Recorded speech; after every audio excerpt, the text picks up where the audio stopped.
Last class में हम लोगों ने लिगेंड्स का क्लासिफिकेशन पढ़ा था बेटा। मोनोडेंटेट लिगेंड क्या होते हैं, बाइडेंटेट क्या होते हैं, ट्राइडेंटेट क्या होते हैं, टेट्राडेंटेट क्या होते हैं, हेक्साडेंटेट क्या होते हैं। ये जो हमने क्लासिफिकेशन ऑफ लिगेंड्स पढ़ा था, ये पढ़ा था इस बेसिस पर कि एक लिगेंड में यानी पर लिगेंड कितने डोनर एटम प्रेजेंट हैं, या कोई एक लिगेंड कितने इलेक्ट्रॉन पेयर डोनेट कर सकता है to the central metal atom और सेंट्रल मेटल आयन। आइए इसी लिगेंड के टाइप्स को थोड़ा सा और आगे बढ़ाते हैं और बात करते हैं टाइप ऑफ लिगेंड्स की थोड़ी सी। और कितने टाइप के लिगेंड्स इनके अलावा हो सकते हैं, आइए इनसे।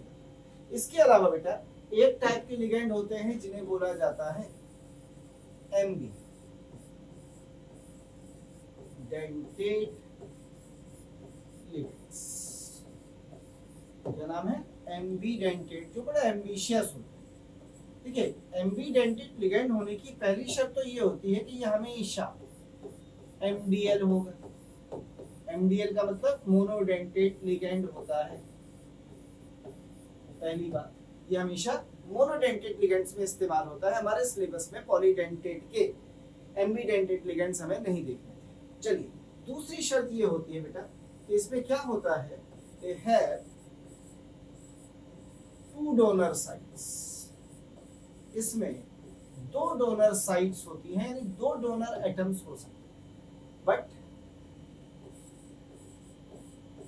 It can use one side of only at a time। यानी एक बार में ये अपनी किसी एक साइड को इस्तेमाल कर सकता है, एक से ज्यादा को इस्तेमाल नहीं कर सकता। जैसे फॉर एग्जांपल समझने के लिए देखिए, यदि मैं इस लिगेंड की बात करूं which is said to be cyanide Cn-, तो इस Cn- में क्या खास बात है, इसमें दो डोनर एटम्स हो सकते हैं। यदि ये डोनर एटम आपका कौन हो जाए, कार्बन। कौन हो जाए बेटा? Carbon is the donor atom. यदि आपका ये डोनर एटम हो जाए तो इसे आप बोलते हैं साइनाइड। क्या नाम है? साइनाइड। और यहीं पर यदि आपका डोनर एटम कौन हो जाए, नाइट्रोजन हो जाए सपोज करिए, this time nitrogen will be your donor atom, यानी आपका जो डोनर एटम है वो नाइट्रोजन है, तो फिर आप इसे बोल देते हैं आइसोसाइनाइड। तो समझ में आया? तो ये जो साइनाइड है और आइसोसाइनाइड है, ये कॉमनली तो Cn ही है ना बेटा, दोनों मिलके। तो ये कार्बन भी अपना इलेक्ट्रॉन पेयर डोनेट कर सकता है, नाइट्रोजन भी। पर एक बार में जब आप इसे इस्तेमाल करेंगे तो या तो कार्बन डोनेट करेगा या नाइट्रोजन डोनेट करेगा। ये संभव नहीं होता कि नाइट्रोजन और कार्बन दोनों अपना अपना इलेक्ट्रॉन पेयर एक साथ डोनेट करें, ये संभव नहीं होता। यानी एक्ट्स एज, ये हमेशा वर्क किसकी तरह करेंगे, मोनोडेंटेट की तरह। एक ही इलेक्ट्रॉन पेयर दे सकते हैं, एक से ज्यादा इलेक्ट्रॉन पेयर डोनेट नहीं कर सकते। तो such ligands are said to be ambidentate ligands. ऐसे ही लिगेंड्स को नाम दे दिया जाता है एम्बीडेंटेट लिगेंड्स। अब इन्हीं लिगेंड्स में देखिए एक छोटा सा चेंज कर देते हैं। इन्हीं दोनों में मैं ऑक्सीजन को जोड़ देता हूँ, कोई खास काम नहीं कर रहा हूँ। तो आइए एक और लिगेंड बना के देख लेता हूँ इसी से। यदि मैं इसी में ऑक्सीजन जोड़ दूं सपोज करें, तो ये क्या बन जाएगा, C से बनेगा Cl। अब देखिएगा क्या बना, C डबल बॉन्ड। यहां से देखा ये था। अब मैंने इस C पर इस C पर क्या जोड़ दिया, वो लिखना भूल गया। अब ध्यान से देखिएगा, मैंने O जोड़ा है इसमें। तो इस समय आपका जो यहाँ पे डोनर एटम है वो कौन है, ऑक्सीजन, क्योंकि ऑक्सीजन पे चार्ज है। अब दूसरी कंडीशन में मैं इसको नाइट्रोजन की तरफ से लिख के दिखा देता हूँ। फिर से देखिए, इसी में एक को जोड़ देता हूँ। अब इसी तरह से लिख रहा हूँ नाइट्रोजन की साइड से, ध्यान दीजिएगा, ये रहा नाइट्रोजन। अब ये आपका डोनर एटम है, तो इसका नाम है साइनाइड और इसका नाम है साइनेट। इसका नाम है,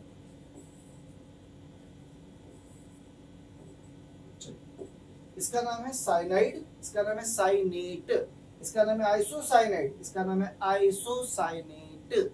आगे चल के मैं आपको इनके लिगेंड नेम भी सिखाऊंगा कि इनके लिगेंड नाम थोड़े से अलग से होते हैं, वो नाम क्या होते हैं उनसे भी मिलाऊंगा।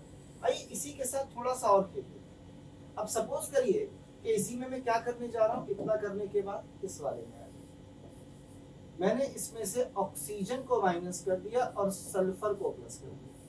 यही काम यहाँ पे कर दीजिए, ऑक्सीजन को माइनस कर दीजिए और सल्फर को प्लस कर दीजिए।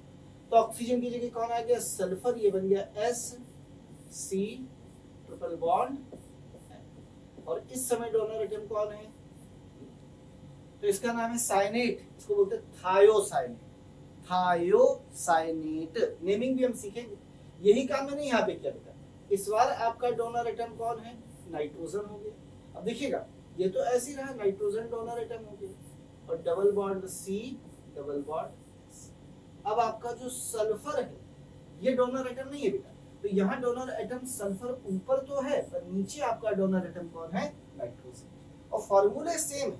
देखिए जो ये लिखा है इसको यदि मैं कलेक्टिवली लिख दूं, दोनों को मिला के, ये लिखा क्या है, Cl ऐसे माइनस, और इसे भी मैं कलेक्टिवली लिख दूं तो ये लिखे क्या है, ये लिखा है CN माइनस 1। यह साइनाइड -1 था। तो ये सारे लिगेंड्स कैसे लिगेंड्स कहलाते हैं, एम्बीडेंटेड लिगेंड्स। यानी ये होते कैसे हैं बेटा, ये होते हैं मोनोडेंटेड। ये एम्बीडेंटेड लिगेंड्स हैं, ये होते कैसे हैं, मोनोडेंटेड होते हैं, पर इनके पास दो डोनर साइट्स होती हैं जिनमें से एक बार में ये एक ही साइट को इस्तेमाल कर सकते हैं। आइए इसके अलावा इनके और भी कुछ एग्जाम्पल्स हो सकते हैं। जैसे फॉर एग्जाम्पल मैं इसके अलावा कोई और एग्जाम्पल देखना चाहता हूँ। सपोज करिए इससे NO2 माइनस, ये लिगेंड है। इसमें भी देखिए दो डोनर साइट्स हो सकती हैं। एक यदि नाइट्रोजन की साइड से ये जुड़ रहा है तो डोनर साइड कौन सी है बेटा, इसमें नाइट्रोजन, तो हम इसे कहते हैं नाइट्रो। ठीक है, क्या कहते हैं, नाइट्रो। और यदि यही डोनर साइड सपोज करिए किसकी हो जाए, ऑक्सीजन की हो, ऐसे करके, तो केवल क्या चेंज हो रहे हैं, इनके डोनर एटम्स। यहाँ डोनर एटम कौन है, नाइट्रोजन, यहाँ डोनर एटम कौन है, ऑक्सीजन। तो इसे नाइट्रो बोलते हैं, इसे नाइट्राइट बोलते हैं। अब आगे चल के जब इनके लिगेंड्स के नाम पढ़ते हैं तो हम इसे पढ़ते हैं नाइट्राइटो N, इसे पढ़ते हैं नाइट्राइटो O, ऐसे करके नाम आएंगे। अभी मैं आपको नेमिंग नहीं सिखा रहा हूँ, आपको मैं केवल बेटा इतना बता रहा हूँ कि what is the mean of एम्बीडेंटेड ligand. ये जो एम्बीडेंटेड लिगेंड है, इन एम्बीडेंटेड लिगेंड्स का मतलब क्या है। तो एम्बीडेंटेड लिगेंड में मैंने आपको ये बताया कि ये हमेशा मोनोडेंटेड होते हैं, हैव टू डोनर साइट्स, इसमें दो डोनर साइट्स होती हैं, लेकिन एक बार में ये केवल एक को इस्तेमाल कर पाते हैं, दोनों साइट्स को इस्तेमाल नहीं कर पाते। इन्हें बोलते हैं एम्बीडेंटेड लिगेंड्स। क्या बात समझ में आई है? यदि आपको समझ में आया है तो आइए थोड़ा सा आगे बढ़ जाते हैं। एम्बीडेंटेड लिगेंड के बाद और थोड़ा सा आगे बढ़ते हैं, और कितने टाइप के लिगेंड्स इनके अलावा होते हैं उन लिगेंड्स की तरफ भी आइए थोड़ा सा आगे बढ़ते हैं। एम्बीडेंटेड के बाद एक लिगेंड्स और जिन्हें बोलते हैं फ्लेक्सी डेंटेड लिगेंड्स। अब सर ये फ्लेक्सी डेंटेड लिगेंड्स कौन होते हैं? यदि हम फ्लेक्सी डेंटेड की बात करें तो फ्लेक्सी का मतलब फ्लेक्सिबिलिटी। फ्लेक्सिबिलिटी का मतलब होता है कि वो चेंज कर सकते हैं, फ्लेक्सिबल है। फ्लेक्सिबल का मतलब क्या होता है, जैसे मान लीजिए आप कोई चीज खरीदने गए, उसने कहा ये 10 लाख रुपए की, तो कहते हैं आदमी थोड़ा फ्लेक्सिबल है, तो 10 लाख की जगह वो 8 लाख की भी दे सकता है, और फ्लेक्सिबिलिटी 6 लाख की भी दे सकता है, यानी वो अपने में फ्लेक्सिबिलिटी रखते हैं।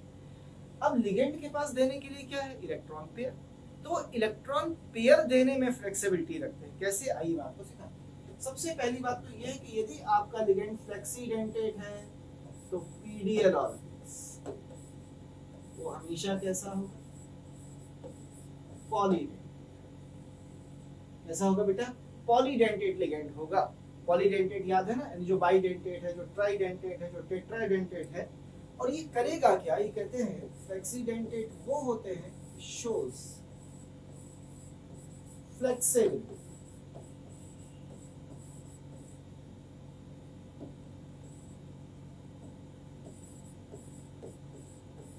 फ्लेक्सिबिलिटी किसमें, इन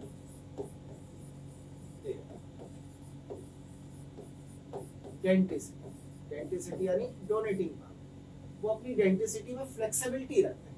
वो फ्लेक्सिबिलिटी कैसे रखते हैं, आइए सीखते हैं। जैसे फॉर एग्जांपल यदि हम इसकी बात करें, व्हाट इज दैट, EDTA की power -4 ethylene diamine tetra acetate ion.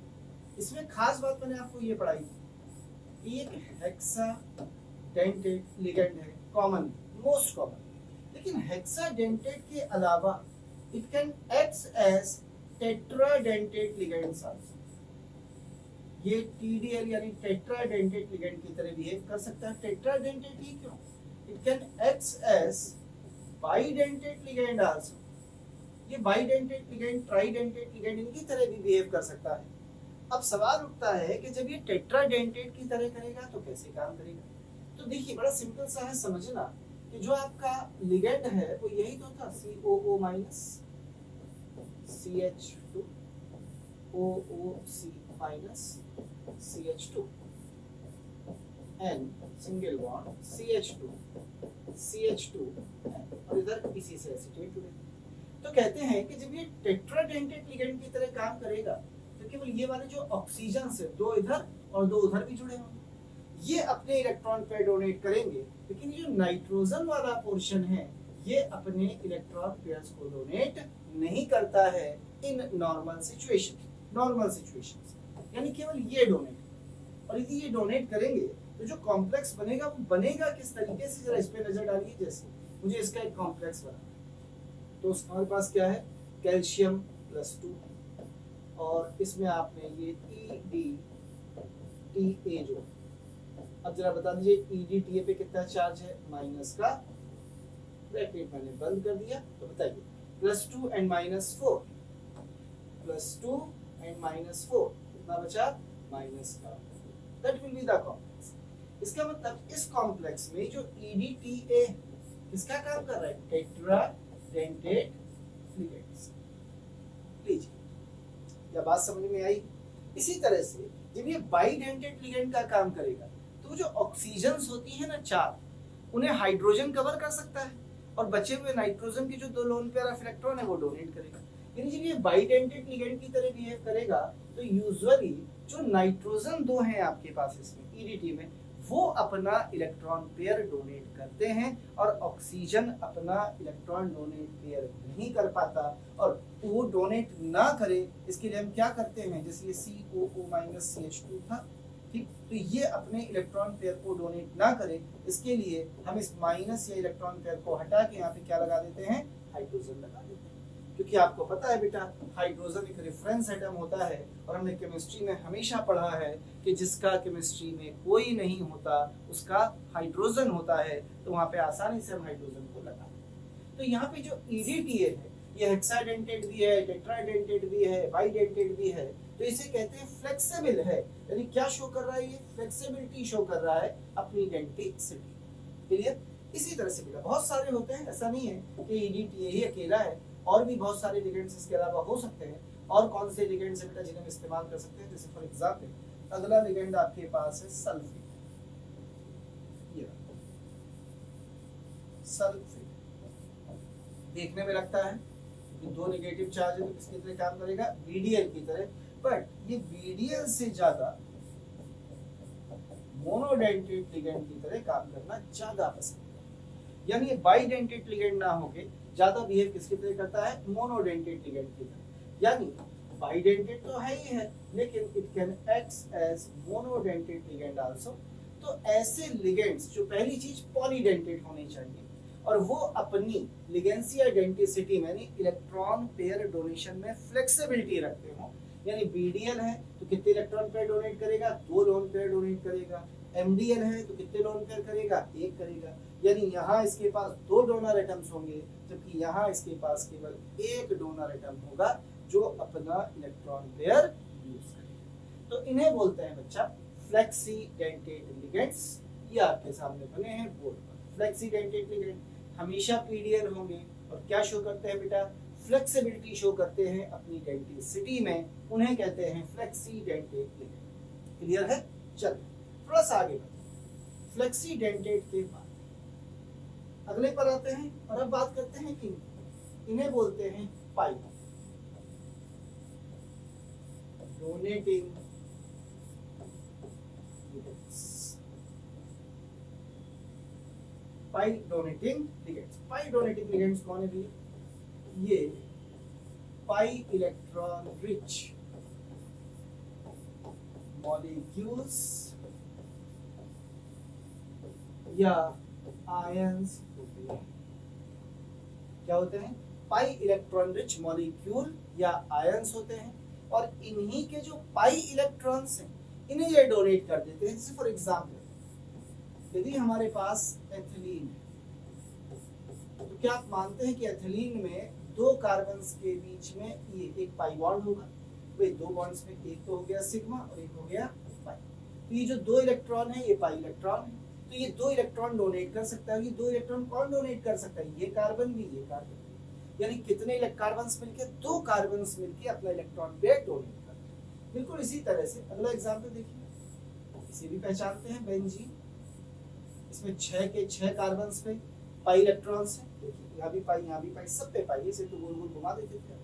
इसी तरह से बेटा ऑर्गेनिक में आपने एरोमेटिक इसे भी पढ़ा था, याद करिए, साइक्लोपेंटा डाई इनाइल एनाइल, इसके पास भी देखिए पाई इलेक्ट्रॉन्स। ये सारे के सारे कैसे लिगेंड हैं? पाई डोनेटिंग लिगेंड्स। और इन लिगेंड्स को शॉर्ट में लिखने का एक तरीका होता है, आइए जरा उस तरीके से भी मिलते हैं कि शॉर्ट में कैसे लिखते हैं। जैसे इसे शॉर्ट में यदि लिखना है तो हम लिख देते हैं C2H4, इसे शॉर्ट में लिखेंगे C6H6, इसे शॉर्ट में लिखेंगे C5H5। लिख दिया। और क्योंकि इस पर -1 चार्ज है तो माइनस का टिक लगा। अब जरा देखिएगा, इसके पहले ग्रीक लेटर लिखा जाता है ईटा, ईटा नहीं ईटा, ईटा। इसके पहले भी लिखा जाता है ईटा और इसके पहले भी लिखा जाता है। ये हमेशा पाई डोनेटिंग लिगेंड्स में इस्तेमाल किया जाता है। अब ये ईटा क्या चीज है? तो ईटा पे एक पावर लगा दी जाती है, जैसे यहाँ लगाई गई 2, यहाँ लगाई गई 6 और यहाँ लगाई गई 5। ये जो ईटा की पावर लगाई है, यानी ईटा के ऊपर, ये ईटा है, इस ईटा के ऊपर आपने क्या लगाई? पावर। तो ये जो पावर लगाई है ये है number of carbons having pi electrons. जितने कार्बन पे पाई इलेक्ट्रॉन्स हैं जिसे वो डोनेट कर रहे हैं वो पावर लगाई जाती है। यानी दो कार्बन्स इलेक्ट्रॉन पेयर दे रहे हैं, या 6 कार्बन इलेक्ट्रॉन पेयर दे रहे हैं, या 1 2 3 4 5 कार्बन इलेक्ट्रॉन पेयर्स दे रहे हैं। तो इस तरह से ईटा की पावर लगा दी जाती है इनके रिप्रेजेंटेशन। तो ये वो नंबर ऑफ कार्बन्स होते हैं जो इलेक्ट्रॉन पेयर्स को क्या कर रहे हैं? डोनेट। शॉर्ट फॉर्म में हम इन्हें ऐसे दिखा सकते हैं। तो समझ में आया बेटा? तो इन्हें कहते हैं पाई डोनेटिंग लिगेंड्स। इसके बाद नेक्स्ट आते हैं, इज वेरी इंपॉर्टेंट, चीलेटिंग लिगेंड्स। कौन से लिगेंड्स? चीलेटिंग लिगेंड्स। चीलेटिंग लिगेंड्स की पहली शर्त, पीडीएल ऑलवेज, ये हमेशा पॉलीडेंटेट होते हैं। यानी जितने भी चीलेटिंग लिगेंड्स हैं वो सारे के सारे चीलेटिंग लिगेंड्स कैसे हैं बेटा? पीडीएल ऑलवेज, यानी ये हमेशा पॉलीडेंटेट लिगेंड्स होते हैं। और जब ये सेंट्रल मेटल के साथ जुड़ते हैं तो मेक अ चीलेट रिंग, एक रिंग का फॉर्मेशन करते हैं हैविंग 5 और 6 मेंबर। यानी चीलेट रिंग तब स्टेबल होती है जब उसमें 5 या 6 मेंबर। याद करिए केमिकल बॉन्डिंग में आपने चीलेशन या एक इंट्रामॉलिक्यूलर हाइड्रोजन बॉन्डिंग पढ़ी थी, जिसमें चीलेशन हो गया था, रिंग का फॉर्मेशन हो गया। तो यहाँ पर ये जो लिगेंड्स हैं, ये लिगेंड्स करते क्या है बेटा? समझिएगा,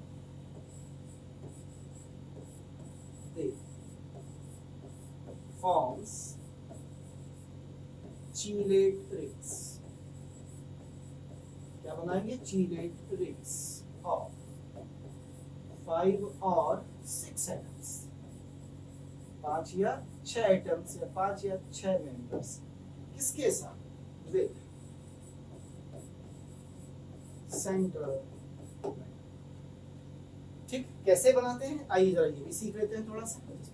जैसे एग्जाम्पल के तौर पे हम बात करते हैं ईन। एग्जाम्पल के तौर पे हम बात करते हैं ईन।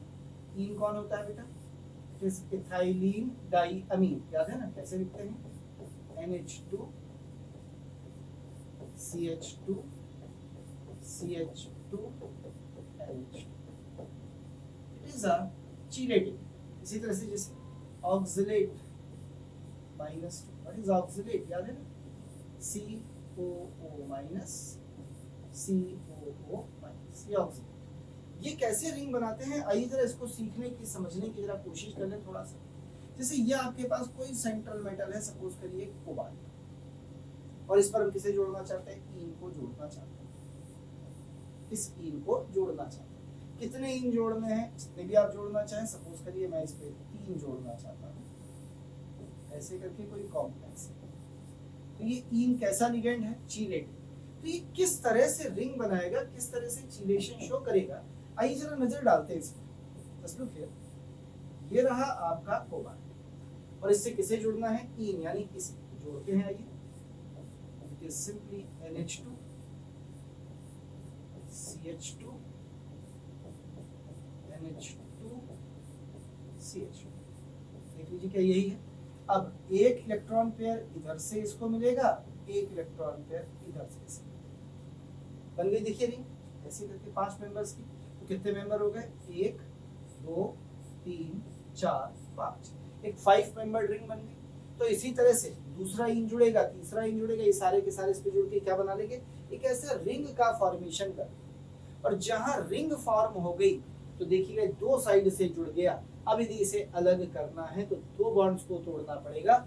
2 बॉन्ड्स को तोड़ने में बहुत ज्यादा एनर्जी देनी पड़ेगी, इसका मतलब एनर्जी ज्यादा देनी पड़ेगी, तो ये आसानी से नहीं टूटेगा। आसानी से नहीं टूटेगा तो स्टेबल हो जाएगा। यानी जो चीलेशन होता है, रिंग फॉर्मेशन होता है, it increase the stability of complex. ये हमारे इस कॉम्प्लेक्स की स्टेबिलिटी को क्या कर देता है, बढ़ा देता है। कुछ समझ में आया कैसे। इसी तरह से मैं ऑक्सिलेट को जोड़ के भी क्या बना सकता हूँ, एक चीलेट रिंग बना सकता हूँ। अब ये कितनी चीलेट रिंग बनेंगी, कितना चीलेशन शो करेगा, आइए हम थोड़ा सा इसे भी एक बार समझना चाहते हैं, थोड़ा सा देखना चाहते हैं। तो ये 2 चीजें हैं समझने वाली। पहले नंबर, पहली चीज है समझने वाली, तो बेटा ये है कि हमसे क्वेश्चन पूछा जाए number of चीलेट rings in complex बराबर कितनी हो, तो याद रखिए बड़ा आसान है इसको बताना कि कितनी उसने रिंग्स बनाई होंगी। इट इज सिंपली, याद रखिए, इट इज डेंसिटी या डेंसिटी,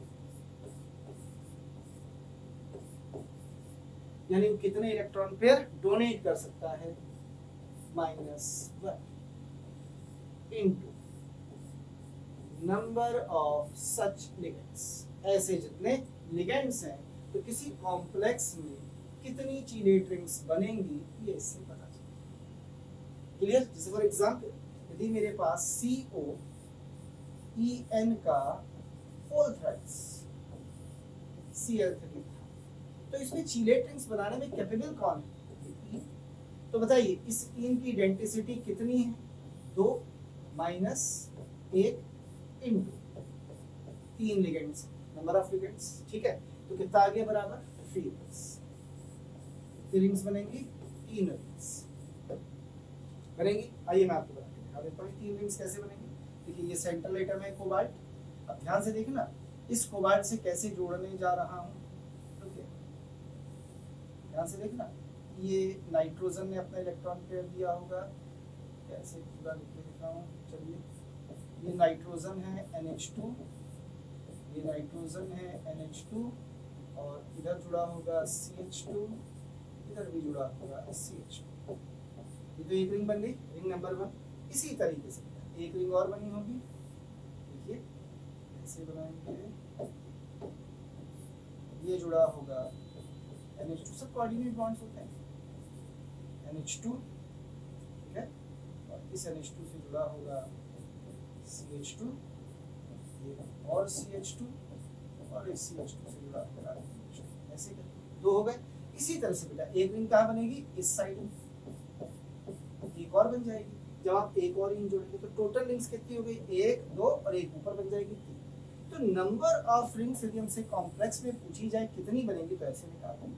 अब यदि आप देखना चाहते हैं लिगेंड कितनी रिंग्स बनाता है ऐसे करके, तो हम ऐसे भी कह सकते हैं कि नंबर ऑफ चीलेट रिंग्स पर लिगेंड कितनी, यानी एक लिगेंड कितनी चीलेट रिंग्स बनाएगा, एक कितनी बनाएगा। तो सिंपल, बस नंबर ऑफ लिगेंड्स हटा दीजिए, क्या मिलेगा, डेंसिटी माइनस काम खत्म। यानी एक लिगेंड कितनी बनाएगा, उसकी डेंसिटी -1, और कॉम्प्लेक्स में टोटल कितनी रिंग्स होगी, तो नंबर ऑफ सच लिगेंड से मल्टीप्लाई कर दीजिए, आपको पता चल जाएगा। तो पहला पॉइंट तो ये हुआ भैया चीलेशन से रिलेटेड। आइए आगे बढ़ जाते हैं, एक और पॉइंट की बात कर लेते हैं। इसके अलावा दूसरे नंबर पर है कि ये जो stability of complex, stability of complex, ये हमेशा डायरेक्टली प्रोपोर्शनल होती है नंबर चीलेट रिंग्स पर। यानी कोई लिगेंड जितनी ज्यादा चीलेट रिंग बनाएगा, स्टेबिलिटी उस कॉम्प्लेक्स की उतनी ज्यादा। तो हमेशा याद रखिए हमारे पास दो तरह के कॉम्प्लेक्स हैं, एक जिसमें चीलेशन पॉसिबल है, एक जिसमें चीलेशन पॉसिबल नहीं है। तो वो कॉम्प्लेक्स ज्यादा स्टेबल होगा जिसमें चीलेशन होगा। जैसे फॉर एग्जांपल हमारे पास एक कॉम्प्लेक्स था क्रोमियम NH3 का होल 6 Cl, और दूसरा क्रोमियम का ही कॉम्प्लेक्स था Cr En का होल थ्राइस एंड Cl। पूछे स्टेबिलिटी बताइए, तो अमोनिया तो मोनोडेंटेट है, ये तो चीलेटिंग हो ही नहीं सकता, पर ये चीलेटिंग लिगेंड है। ये चीलेटिंग लिगेंड है तो it will be more stable then this one, यानी इसकी स्टेबिलिटी कैसी है, कम, और इसकी स्टेबिलिटी कैसी है, ज्यादा। अब कहते हैं सर मान लीजिए हम यहाँ पर EDTA लगा देते, वो तो बहुत सारी रिंग बना लेता क्योंकि उसकी डेंसिटी तो 6 है। यदि डेंसिटी 6 है तो 5 रिंग बनाएगा, तो जितनी ज्यादा रिंग्स बनेंगी उतनी ज्यादा स्टेबिलिटी। क्या मेरी बात समझ में आई है बेटा? तो यहाँ पे जो रिंग्स बनेंगी पर लिगेंड एक बनेगी, टोटल रिंग्स कितनी बनेंगी, 3। पर यदि मैं EDTA लगा देता, सपोज करिए इसी क्रोमियम के साथ, आई विल टेक इसी क्रोमियम के साथ यदि हम EDTA लगा देते, EDTA ऐसे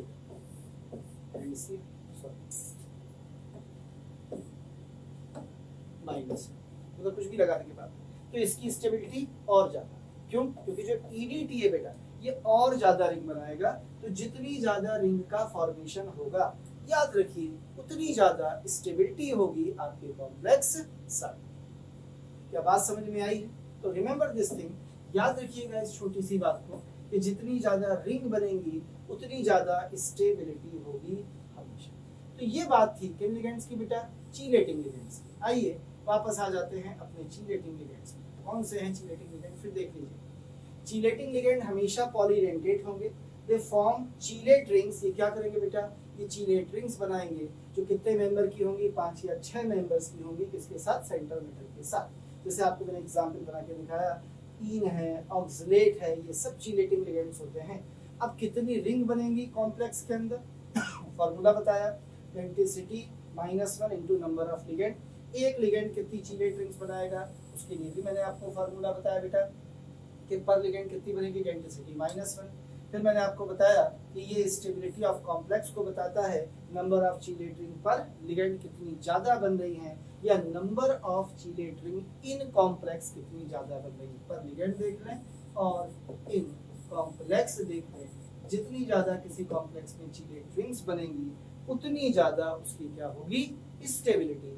तो ये कहलाते हैं कौन से लिगेंड बेटा, चीलेटिंग लिगेंड्स। तो चीलेशन जो होता है ये हमेशा स्टेबिलिटी को क्या करता है, इंक्रीज करता है, हमेशा स्टेबिलिटी को बढ़ाता है। आइए थोड़ा सा और आगे बढ़ जाते हैं, लास्ट छोटी सी चीज बस और सीख लेते हैं, फिर हम आगे बढ़ेंगे। और वो छोटी सी चीज है, it is symmetrical and unsymmetrical.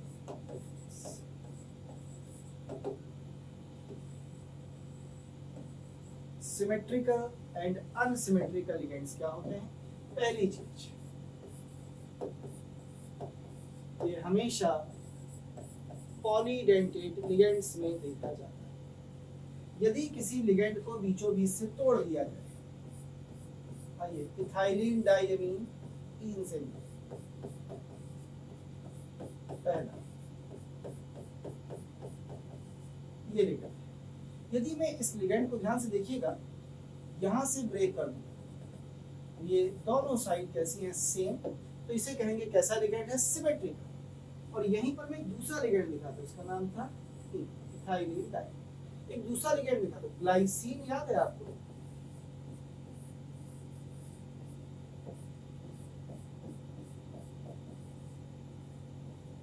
Glycine, उससे एक एच हटा दिया, ग्लाइसिनेट बाइडेंटेट। इसे बीच से तोड़ो तो ये कैसा आएगा, अनसिमेट्रिकल। कहीं से भी तोड़ के देखो बेटा, इट नेवर बी सिमेट्रिकली, मैं ऐसे तोड़ दूं ये कैसा है, अनसिमेट्रिकल। इसे बोलेंगे अनसिमेट्रिकल, ये भी बाइडेंटेट है, तो एक यहां से डोनेट कर सकता है, यहां से डोनेट कर सकता है। इसे कहते हैं ग्लाइसिनेट, शॉर्ट में हम इसे GLY माइनस ऐसे लिखते हैं। तो ये लिगेंड कैसा है, सिमेट्रिकल, बीच से तोड़ने पर सिमेट्री है दोनों साइड में।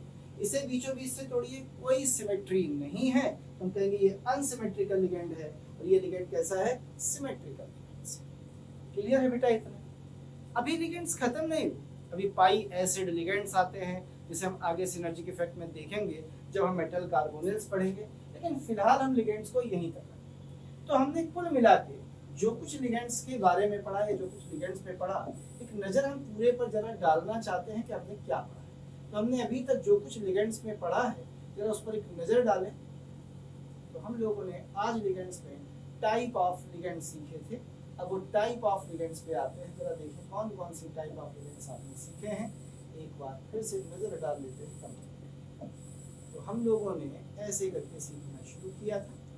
टाइप ऑफ लिगेंड में शुरुआत हम लोगों ने इससे की थी, जिसे हमने नाम दिया था, कौन सा लिगेंड बेटा, एम्बिडेंटेट लिगेंड्स। हम लोगों ने यहाँ से स्टार्ट किया था, जिसे नाम दिया था एम्बिडेंटेट लिगेंड्स। मैंने कहा था ये हमेशा मोनोडेंटेट होते हैं, पर दो डोनर साइड होती हैं, एक बार में एक इस्तेमाल करते हैं। एग्जाम्पल साइनाइड, आइसोसाइनेट, और फिर इसी से मैंने cyanate, CNO, thiocyanate, isocyanate, isothiocyanate, ये सब बताए थे। और एक मैंने आपको NO2 के बारे में बताया था, ये वाला नाइट्रो, इसको बताया था। फिर हमने बात की थी फ्लेक्सीडेंटेट लिगेंड्स की। जैसे हमारे ये खत्म हुए थे, हमने बात की थी फ्लेक्सीडेंटेट लिगेंड्स की। तो मैंने कहा था जो फ्लेक्सीडेंटेट लिगेंड्स है वो हमेशा कैसे हैं, पॉलीडेंटेट हैं, और फ्लेक्सिबिलिटी शो करते हैं अपनी डेंटिसिटी में। EDTA के बारे में बताया, हेक्साडेंटेट, टेट्राडेंटेट, बाइडेंटेट कैसे भी यूज हो सकता है। सल्फेट के बारे में बताया, बाइडेंटेट, मोनोडेंटेट कैसे भी यूज हो सकता है। फिर आपने पाई डोनेटिंग लिगेंड्स की बात की थी। आपने कहा था जो pi electron rich molecule ions है, ये ऑर्गेनिक आयंस और ऑर्गेनिक मॉलिक्यूल्स हैं जिनमें पाई इलेक्ट्रॉन होते हैं। ये अपने पाई बॉन्ड्स में जो इलेक्ट्रॉन है, जो पाई इलेक्ट्रॉन है, उन्हें डोनेट करते हैं, उन्हें देते हैं central atom in the formation of complex. फिर आपने चीनेटिंग लिगेंड्स की बात की। ईटा मैंने बताया था, पावर जो लगाई जाती है वो क्या होता है, number of carbons having pi electron. वो नंबर ऑफ कार्बन जो पाई इलेक्ट्रॉन दे रहे हैं उनका नंबर, या लिखते हैं 5 कार्बन या 6। चीलेटिंग बताया था बेटा, मैंने कहा था चीलेटिंग हमेशा पॉलीडेंटेट होते हैं और ये फॉर्म करते हैं रिंग ऑफ 5 और 6 मेंबर, और ये हमेशा स्टेबिलिटी को बढ़ाते हैं। एग्जाम्पल मैंने आपको सिखाया था। फिर मैंने आपको ये बताया था बेटा कि नंबर ऑफ चीलेट रिंग किसी कॉम्प्लेक्स में टोटल कितनी है ये निकालना है, तो फार्मूला ये है। और यदि आपको एक लिगेंड में निकालना है तो फार्मूला ये है। फिर आपने ये बताया था कि ये जो आपका चीलेशन है ये हमेशा स्टेबिलिटी को बढ़ाता है।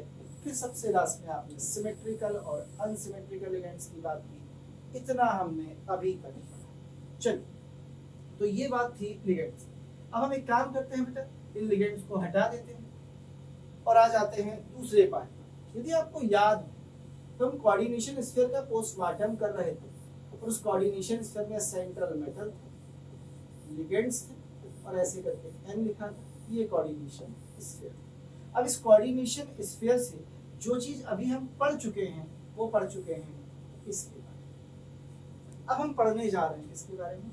सेंट्रल मेटल कौन होते हैं किसी कॉम्प्लेक्स साल्ट या किसी कॉम्प्लेक्स आयन के अंदर से। तो मिलने जा रहे हैं बेटा किससे, सेंट्रल मेटल से।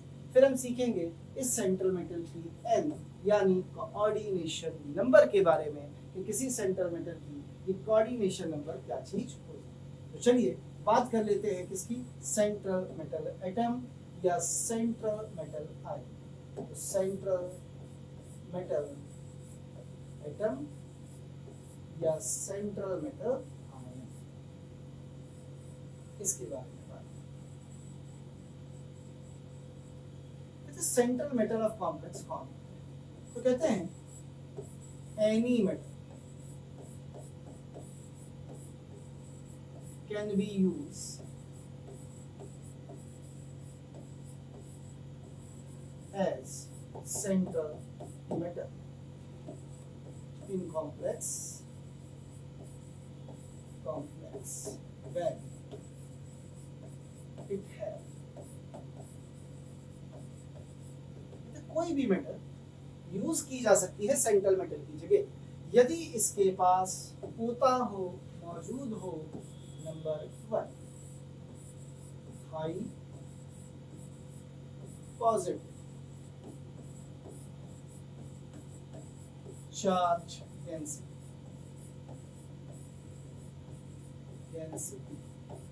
क्या मतलब है? यानी इस पर ढेर सारा पॉजिटिव चार्ज हो और छोटी सी जगह में, यानी साइज छोटा, यानी चार्ज अपॉन साइज की वैल्यू जितनी ज्यादा होगी उतने आराम से वो कॉम्प्लेक्स बनाने में मदद करेगी, क्योंकि उसकी पॉजिटिव चार्ज डेंसिटी ज्यादा है। तो पॉजिटिव चार्ज डेंसिटी ज्यादा होने का सिंपल सा मतलब ही ये होता है बेटा कि वो किसी भी निगेटिव स्पेशी को या इलेक्ट्रॉन देने वाले लिगेंड्स को ज्यादा अट्रैक्ट करेगी, खींचेगी और आसानी से कॉम्प्लेक्स बनाएगी। दूसरी शर्त ये होती है कि जब इसने खींचा है तो इट मस्ट है वैकेंट ऑर्बिटल्स। इसके पास क्या होने चाहिए? खाली ऑर्बिटल्स होने चाहिए, vacant orbitals of suitable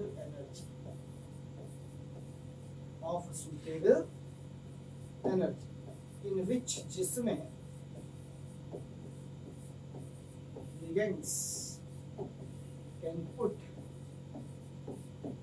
there electron pairs, जिसमें जो लिगेंड है वो अपने इलेक्ट्रॉन पेयर को आसानी से रख सके, ऐसा कुछ इसमें मौजूद होना चाहिए।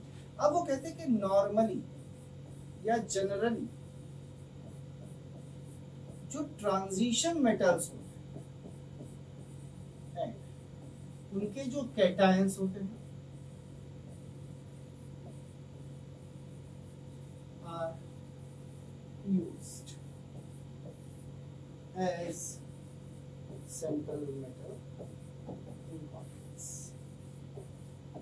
जनरली जो डी ब्लॉक एलिमेंट है और उनके जो आयंस है, कैटायंस हैं, हम उन्हें इस्तेमाल कर सकते हैं किसके फॉर्मेशन के लिए? कॉम्प्लेक्स साल्ट या कॉम्प्लेक्स के फॉर्मेशन। कैसे? जैसे फॉर एग्जांपल समझ लेते हैं। ढेर सारे एग्जांपल्स होते हैं इसके। जैसे एग्जांपल के तौर पर K4FeCN का इसे ले लीजिए। तो देखिए यहाँ पे आपका आयरन क्या है? ट्रांजिशन मेटल है। या जैसे CONH3 का होल 6 Cl3 इसे ले लीजिए। ये क्या है? कोबाल्ट, ये भी ट्रांजिशन मेटल है। सवाल है सर क्या नॉन ट्रांजिशन मेटल्स इस्तेमाल नहीं किए जा सकते? किए जा सकते हैं, मना ही नहीं है, किए वो भी जा सकते हैं। जैसे लिथियम एल्यूमिनियम हाइड्राइड, नाम सुना है? LiAlH4, ये भी कॉम्प्लेक्स है। उसमें सेंट्रल मेटल कौन है? एल्यूमिनियम। क्योंकि एल्यूमिनियम के पास भी वैकेंट ऑर्बिटल्स हैं, तो जिस किसी पे वैकेंट ऑर्बिटल्स होंगे और जितने वैकेंट ऑर्बिटल डी ऑर्बिटल हो उतना अच्छा।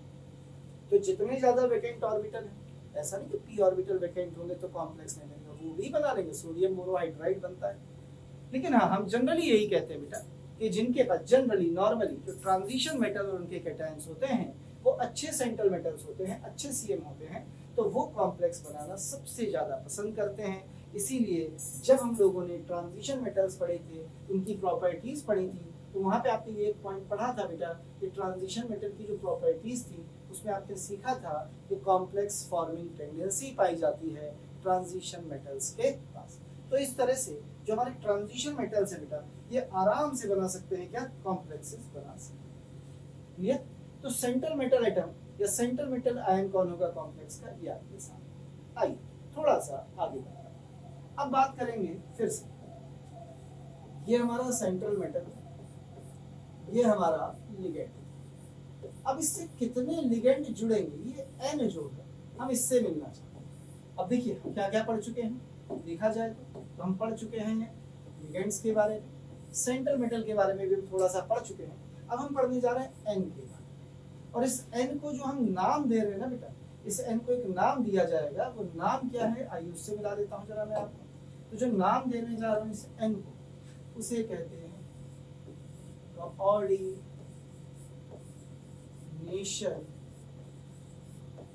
Number of central, coordination number, इसे शॉर्ट में हम लिखेंगे C। क्या लिखेंगे, CN, कोऑर्डिनेशन नंबर। अब ये coordination number of central metal क्या होती है, हमें ये सीखना, और इसे आज नहीं सीखेंगे, इसे हम अगली क्लास में सीखेंगे। ठीक, अब तक क्लास थोड़ी छोटी छोटी चल रही है बेटा, मैं मानता हूँ। अगली क्लास आपको पूरी मिलेगी 45 मिनट से, सॉरी 1 घंटे के आसपास की। तो 1 आवर्स की क्लासेस अगली क्लास से मैं स्टार्ट कर दूंगा, इसी को आगे बढ़ाऊंगा। ठीक है, आज हम केवल यहाँ तक रखेंगे। थैंक यू, धन्यवाद, शुक्रिया।